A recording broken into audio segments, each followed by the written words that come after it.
Hey there, so today we have another review, and this is a beer from Foreign Objects, a brewery that you might have not even heard about or know much about. So they opened up in late 2017. They're actually brewing out of Schmaltz in Clifton Park, New York, but they're based out of New Paltz.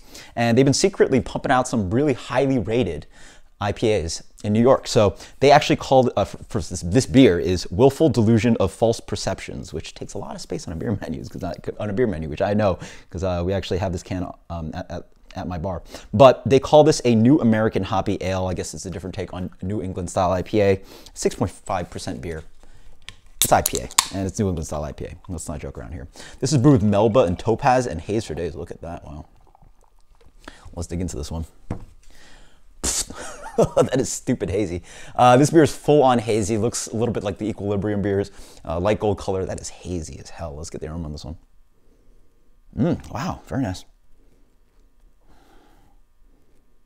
I'm getting some of the smoothie notes, just like fresh cut orange, like navel orange. They actually have some interesting tasting notes here. They say tropical flowers. I'm not quite sure about that one. I don't really know what tropical flowers are, but probably something I should explore. Candied citrus. So yes, definitely the citrus, and red berries, huh? Not quite sure getting that. I'm just getting a big citrus explosion on this one. Cheers. It's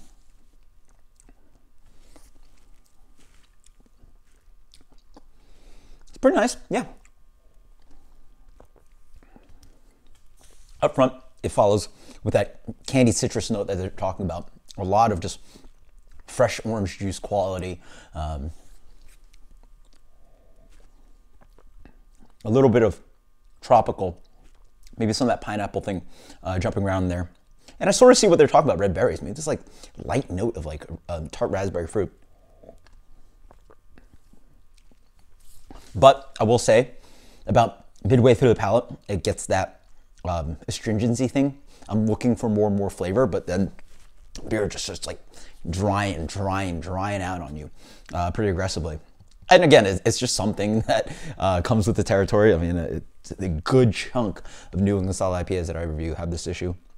This one is, how bad it is, you know, medium to medium plus. Sometimes there's a low amount where it sort of works with the beer.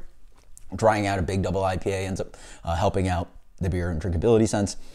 This at 6.5%, you know, that might be a thing. So maybe at ABV might be the issue where astringency, New England style hop astringency works or doesn't work, because this is only 6.5%. There's not really too much to grab. It's not at 8.59%.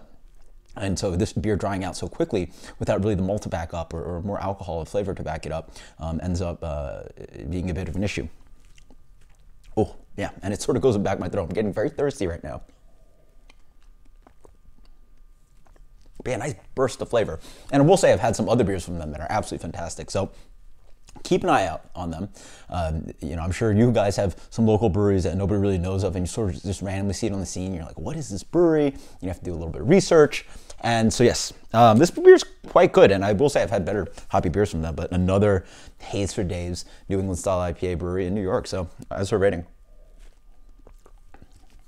awesome aromatics, awesome flavors up front, and as you drink more, your palate ends up getting fatigued to not be able to really taste as much of the hop flavor up front. Instead, you know, more of that astringency, and it's burning more and more. I don't know, I still want to like this beer, but man, that is a detractor.